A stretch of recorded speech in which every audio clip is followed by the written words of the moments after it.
Hello, everybody. This is Joelle Simone Anthony, also known as the Grave Woman, and I'm here trying this live thing again. And I'm actually here to talk about spiritual tools that are useful for grief, stress, and overall fears and concerns about death. Particularly right now, with everything going on with, you know, the virus and people's fears and constantly being bombarded with images of death and news about death and fears about death and fear in general, I figured this would be a great time to introduce a bit about some of the spiritual tools that I use for grief and fear and just overall stress and anxiety. I can't stay on too long because I'm actually taking a lunch break, but one of the first things that I want to talk about is crystals. And as you can see, I don't know if you can see this over here, but you see these little cases. I have crystals all over this room. I love crystals. And one of my favorite crystals is rose quartz. Let me turn the light down so you guys can actually see its color. You see how pink it is? Can you guys see that? Yeah. Well, this is one of my favorite crystals. It's a rose quartz crystal. And what I'm going to do is share a little bit from this book called the Crystal Bible. And what it says about rose quartz is that it's normally colored pink, usually translucent and may be transparent. It comes in all sizes. It's easily obtained and it derives from South Africa, United States, Brazil, Japan, India, and Madagascar. And it is the stone of unconditional love. And the reason I wanted to talk about rose quartz as it pertains to healing is because, love is also tied to the heart chakra. But for healing, rose quartz strengthens the physical heart and the circulatory system and releases impurities from the body from fluids. It is said to increase fertility, and it is good for memory. And when you talk about grieving and when you talk about fear, one of the most positive energies or one of the most powerful energies in the universe is love. And I know this differs a little bit from the normal topics of grief and the way that we talk about grief and death on this channel. But with everything going on, I just don't see how this hurts. So again, this is the rose quartz crystal, and I would suggest this crystal for anyone who is dealing with any issues emotionally with the heart. And one of the biggest issues that we deal with emotionally dealing with the heart is grief. So look into this stone if you are in at all anyway experiencing any issues with the heart. Another color that has to do with the heart and the heart chakra, which we'll talk about in a minute, is the color green.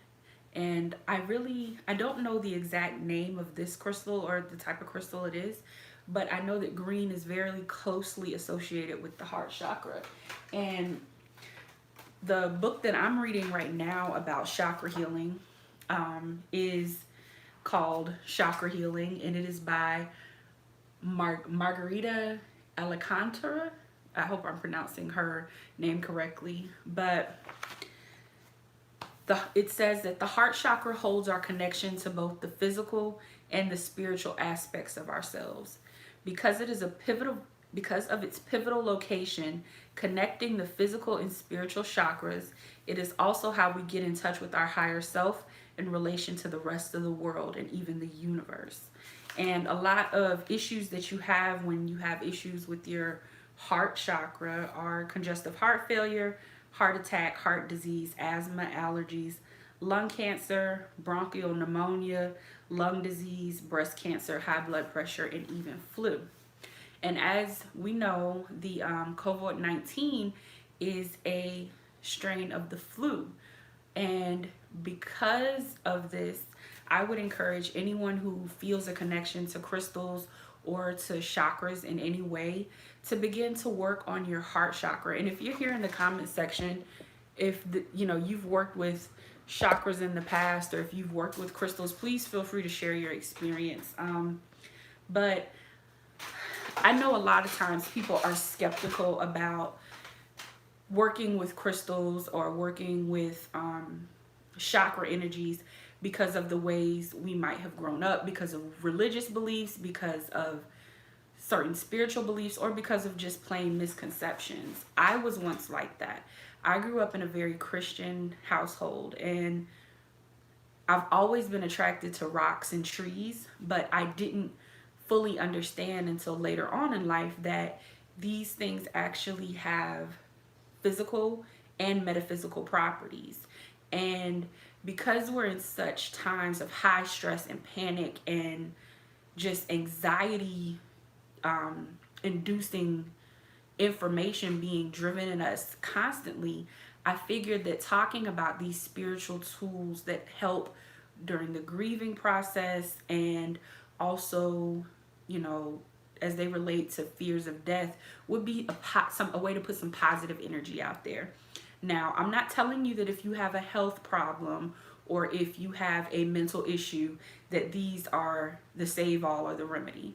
What I'm saying is that, in my opinion, from my personal experience, working with the energies of crystals, and especially tapping in and getting acquainted with your inner energy, helps. And right now it's important that we keep our minds and our spirits in as much of a state as peace as possible. Oh my gosh, that was a tongue twister. But I'd love to hear from you guys about what your thoughts are on crystals and about chakras. I'm going to read a little bit more about the heart chakra. And the reason I'm focusing on the heart chakra as opposed to any of the other chakras right now is because grief deals with the broken heart as much as it does our reality. Our reality shifts when someone passes away. Our perception of life shifts, and a lot of that is rooted in the energy that we carry in our heart. And like I mentioned before about the rose quartz crystal, the heart is all about love. So this is what I've chosen to focus on today. So the heart chakra holds our connection to both the physical and spiritual aspects of ourselves, as I read before. When the heart chakra is out of harmony, we are disconnected from ourselves, have difficulty loving ourselves, or giving love from a genuine place. Sometimes we don't feel deserving of love, therefore we have difficulty receiving love and are out of touch with who we are and develop depression or lack of self-connection. When the heart is in harmony, we are fully connected to ourselves, cultivate joy easily, love and accept ourselves as an extension and with others, and we give and receive love genuinely and cultivate compassion for self and others. So those are just a few words about the heart chakra. I see that we don't have any comments. I see a couple of people are watching and going in and out, and that's fine. But I just wanted to come and share these spiritual tools that I use from time to time just to ground, especially working in the death care industry, seeing death and grief on a constant basis. It takes a lot out of an individual, and it takes a lot out of me. And meditating while holding a crystal or burning sage, I'm pretty sure you can see the sage in the background, or burning candles, or just creating an environment that feels peaceful and loving to you or to me can just lift our spirits. And I feel like that's what we're really in desperate need of right now, are just ways to self-care and ways to just keep our spirits up. Another tool that I use often, that is often burning in my home, is incense. And this particular incense came out of a pack that is designed to align with different chakras of the body. And this particular one is for the heart chakra. I figured since I was talking about that today, I would burn this. And I'm also doing some work with my heart chakra to kind of alleviate some anxiety and some fears that I'm having as it relates to everything that's going on in the world right now. Just the smell, the aromatherapy, and taking deep breaths. That's another thing, just breathing. Sometimes we forget to just breathe.